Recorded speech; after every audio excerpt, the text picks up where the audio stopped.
नगर। श्री हरिवंश जी। राधा वल्लभ श्री हरिवंश महाराज जी। महाराज जी, आपके चरणों में कोटि कोटि प्रणाम। महाराज जी, मैं जितना राधा नाम जप बढ़ाने की कोशिश करता हूँ उतना ही क्रोध भी ज्यादा आता जाता है। फिर ग्लानि होती है कि देखो, नाम जप के क्रोध माध्यम ही से- नहीं, अकेले क्रोध ही नहीं आएगा, काम भी आएगा, अहंकार भी आएगा, मोह भी आएगा, ममता भी आएगी। ये सारे दोष गिराना चाहेंगे। पर चतुर खिलाड़ी क्या है, जैसे आपको पता चला क्रोध आ गया, तो क्रोध दुश्मन है ना, शत्रु पक्ष है, माया पक्ष का है, हमारी भक्ति को नष्ट करने वाला है। इसलिए हम इसको सहे, चुप शांत। क्रोध को सहनशीलता से नष्ट किया जाता है। अलग अलग नष्ट करने के उपाय। क्रोध को क्षमा से नष्ट किया जाता है। कोई हमें गाली दे रहा है या कोई हमें क्रोध दिला रहा है, उस समय शांत। अंदर से एकदम गुस्सा आ रही, किसको गाली दे के बात करे तो मुस्कुरा मुस्कुरा के बड़े गंभीरता से बात करो। क्रोध को क्षमा से पी जाओ। काम को विवेक के द्वारा। इतना भोगा, इतना सब किया, आज तक कुछ आंक नहीं लगा, अब क्या मिल जाएगा? नहीं भाई नहीं, राधा राधा राधा राधा राधा राधा।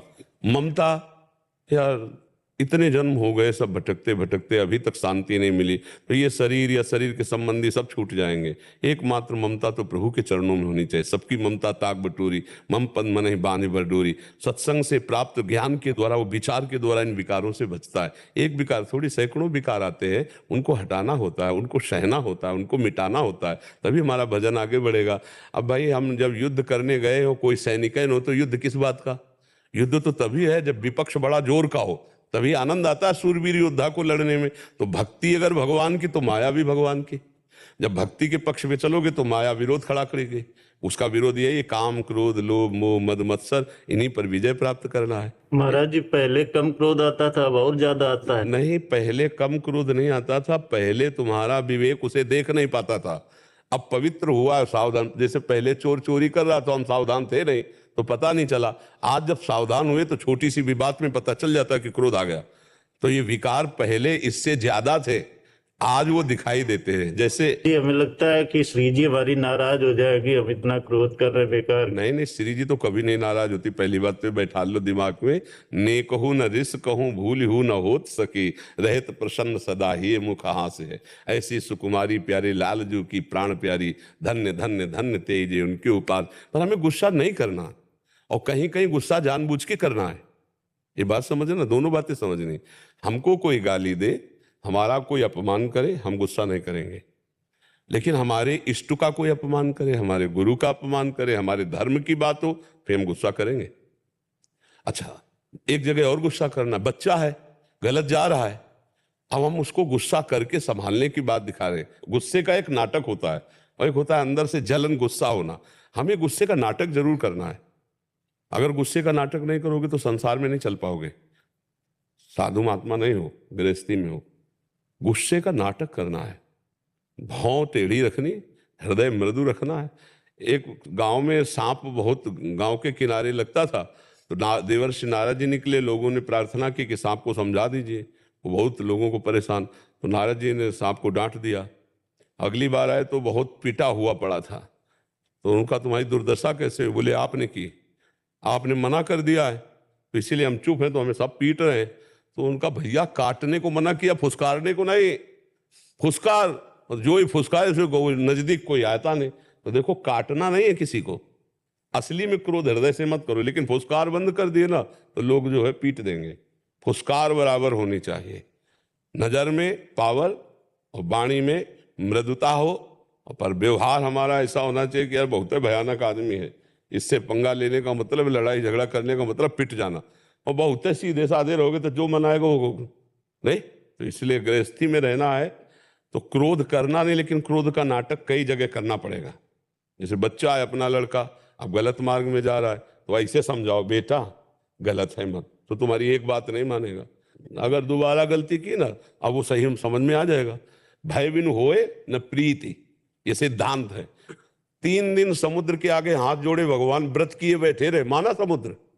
और जब कहा लक्ष्मण बाण सरासन आनु, सोखों वारिद बिसिक कृसानु, सठ सन विनय कुटिल सन प्रीति, सहज कृपन सन सुंदर नीति, ममता रथ सन ज्ञान कहानी, अति लोभी सन विरति बखानी, लाव अभी इसको सोख तेज। तो कनक थार भरी मणिगण नाना, विप्र रूप आयो तजमाना। और थार में दुनिया के रतन लेके भगवान के चरणों में, हिमाम 3 दिन से उपवास किए, हाथ जोड़े बैठे, आ जाते तुम्हारी इज्जत बन जाती, नहीं आया। और जब अग्निबाण संधान अपने आप आ गया तो कहा गया बहुत सुधाई ते बड़ दोषु।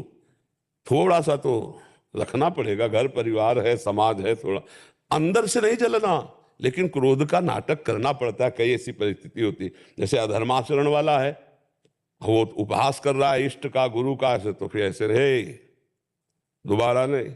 अगर गुरु निंदा की धर्म के विरुद्ध चले तो फिर समझ लीजिए, क्योंकि शास्त्र सिद्धांत है, गुरु की निंदा सुनना, धर्म की निंदा सुनना, भगवान की निंदा सुनना महापातक है। कान में अंगुली डाल के तो भाग जाए, सामर्थ्य ना हो। पर जी वो क्या रोल करते करते रोल में उतर जाते हैं। आप चूंकि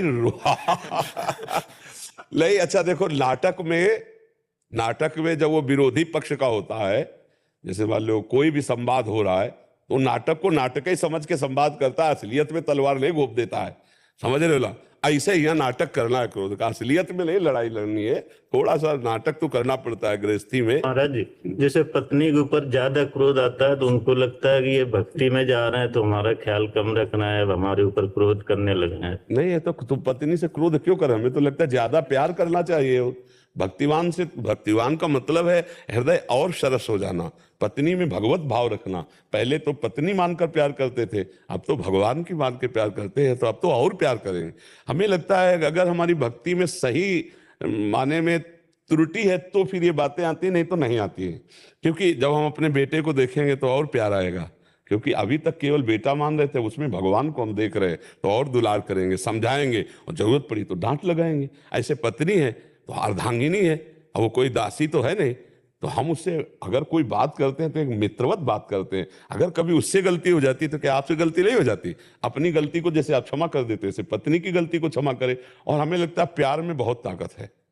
अगर आप पत्नी को प्यार करो तो वो भक्ति की सराहना करेगी, और आप पत्नी से बिगड़ के रहोगे तो कहेगी कौन सी भक्ति ये सीख रहे हैं भैया, ये हमारे हमसे ही विलगाव होता जा रहा है। तो ऐसी भगवान की भक्ति कभी ना दिखावे जिससे परिवार के लोग दुखी हो जाएं। अब पत्नी को लगे भगत हो रहे हैं, बाबा जी तो नहीं बन जाएंगे, तो ना हमसे बात करते हैं, ना हंसते हैं, और जब बात करते हैं तो एकदम नाक में गुस्सा रख के, तो हमें लगता है भक्ति का स्वरूप तो है नहीं।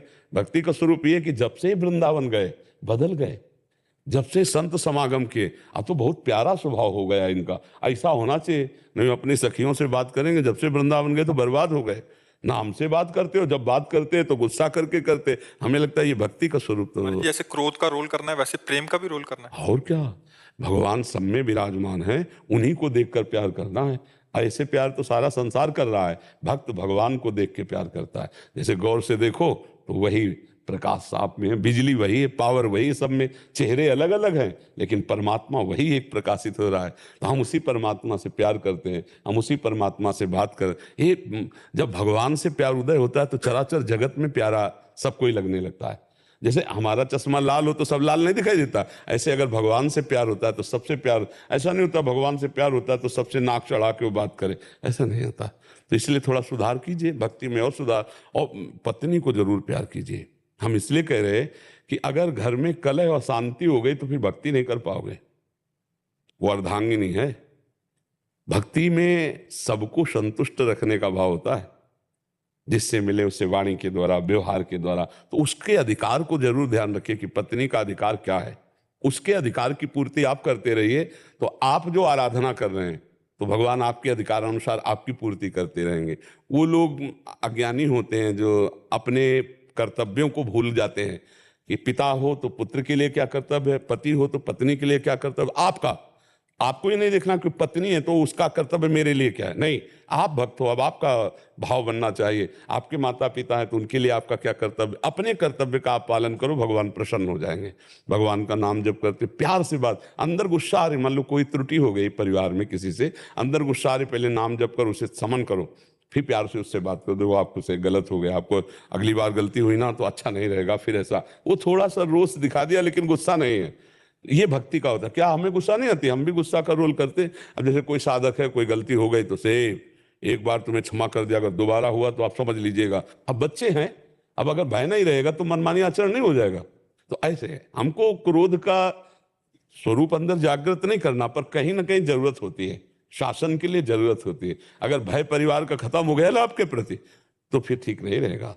थोड़ा भय रहना चाहिए बच्चों को, परिवार को, कि अधर्माचरण में उनकी रति ना हो, उनको डर होना चाहिए। तो हमें लगता है कि अगर पिता भक्तवान और शासन करता है तो परिवार बहुत अच्छा निकल जाएगा। बहुत सीधाई ते बढ़ दो, सो ज्यादा सीधापन भी नहीं होना चाहिए। कोई साधु महात्मा नहीं हो, गृहस्थी में थोड़ा सा हाँ तभी, नहीं तो अगर सीधापन हो तो खेत की जो है जो भी सामग्री है वो दूसरे ही ले जाएंगे। जब उसको डर होता है कि यार वो खेत वाला आ गया, तो ऐसा थोड़ा होना चाहिए। तो गृहस्थी में क्रोध का थोड़ा सा नाटक किया जाता है, पर नाटक ही होना चाहिए, असलियत में नहीं। जब असलियत में बात बिगड़ने वाली हो तो मौन हो जाना चाहिए, शांत हो जाना चाहिए। राधा राधा राधा प्रभु जाने प्रभु देखें, उस समय हट जाओ। नहीं गुस्सा में मान लो ज्यादा किसी से मारपीट, ऐसा किसी के नाक में लग जाए, कोई मर जाए या कोई, तो जीवन भर जेल भोगोगे, फिर भजन तो होगा नहीं। तो हाथ पैर चलाने वाला क्रोध ना आना चाहिए, वो ऐसे थोड़ा शासन दिखाने वाला तो ठीक है ना।